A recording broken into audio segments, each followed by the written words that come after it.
From a base coat of Corax White, recess shade all of the white armour with Basicillanum Grey contrast. You could probably use this neat from the pot, but I diluted it down a little bit with contrast medium. The deeper recesses, like on the grills or at the sharp edges, probably doesn't matter, but certainly on the softer edges, pure Basicillanum Grey would be quite stark.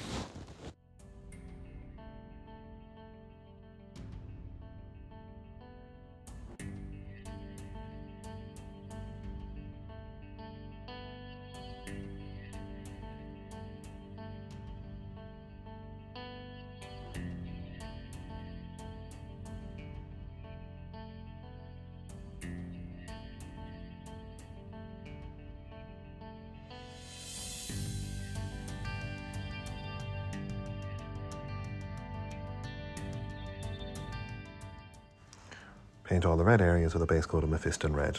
In this case, it's the shoulder pauldrons, and I picked out the big flat panel on the centre of the backpack. A lot of the white scar symbols are in red as well. I didn't in this model just to keep it clean, but certainly any areas you want to put on those markings, use this colour as well.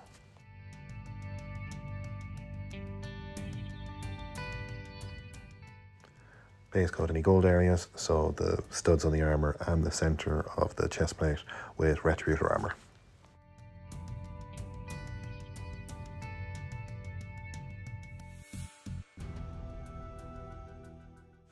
Now this next colour is kind of optional. You want to paint all the areas that are going to be silver or black in black.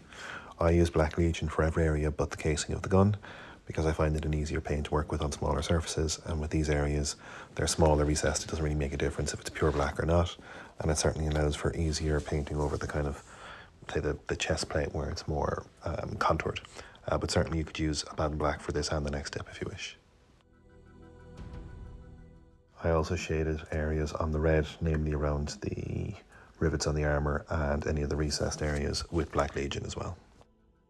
As mentioned, pick out the bolter itself with Abaddon Black.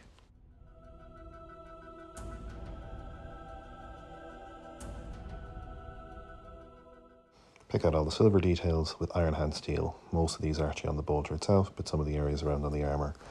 Any areas that are kind of raised and kind of contoured, like the tubing on the backpack, you can actually use it almost like a dry brush just to pick out the raised edges. Just saves a bit of time and actually gives it a more defined contrast between the black and the silver.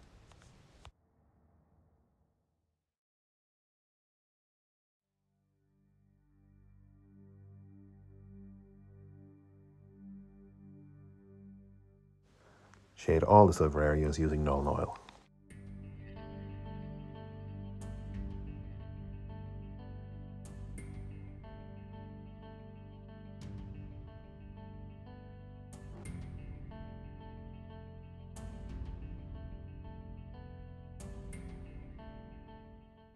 Edge highlight the red areas using Wild Rider Red.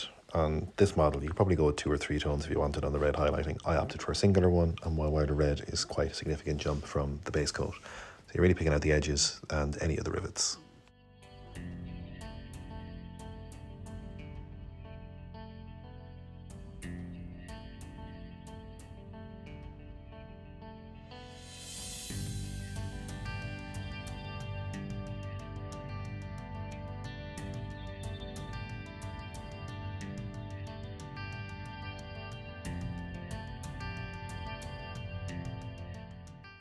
Edge highlight all the silver areas using Stormhost Silver, particularly with metallic highlights, as little paint as possible, and the edge of the brush where allowed, but any areas you have to draw straight lines. Really, the thinner and the less paint used, the better, as too much kind of ruins the effect of the metal.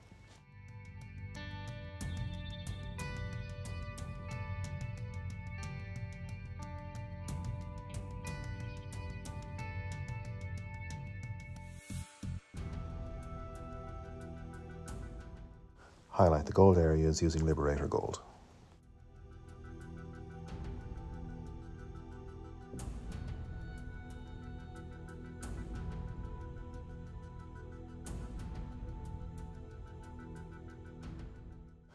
And now the edge highlighting the white.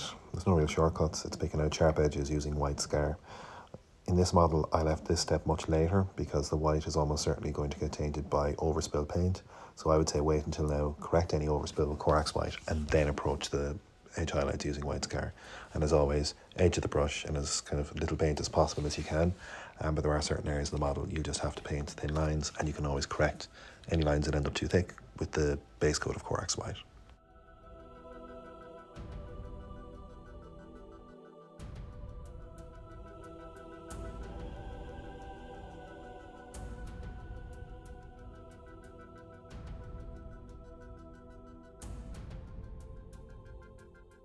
Edge highlight the black parts of the bolter and also the raised areas of the undersuit, or the bit between the joints of the armour, using Mechanicus standard grey.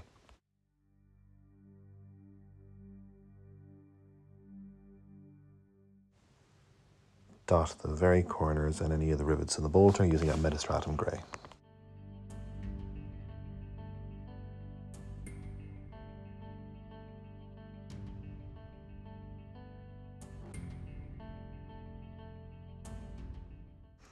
Pick out the entirety of the centre of the lens, Steggadon scale green, but make sure you leave some of the Basicillanum Grey in the recesses to emphasise the sharpness of the lens.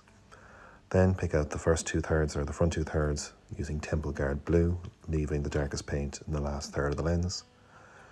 Half this area again and paint it with Baharroth Blue, again looking to make sure the layers don't completely overlap one another. Put a small dot at the very front of the lens using Blue Horror, keeping this area as small as possible, no more than a dot, and a dot of white at the back of the lens to finish the effect. And this is the finished result. If you like this tutorial, feel free to check out the channel, where I have numerous other Horus Heresy and other Warhammer tutorials, among some non-Warhammer content as well. And if you want to keep up to date, please consider subscribing.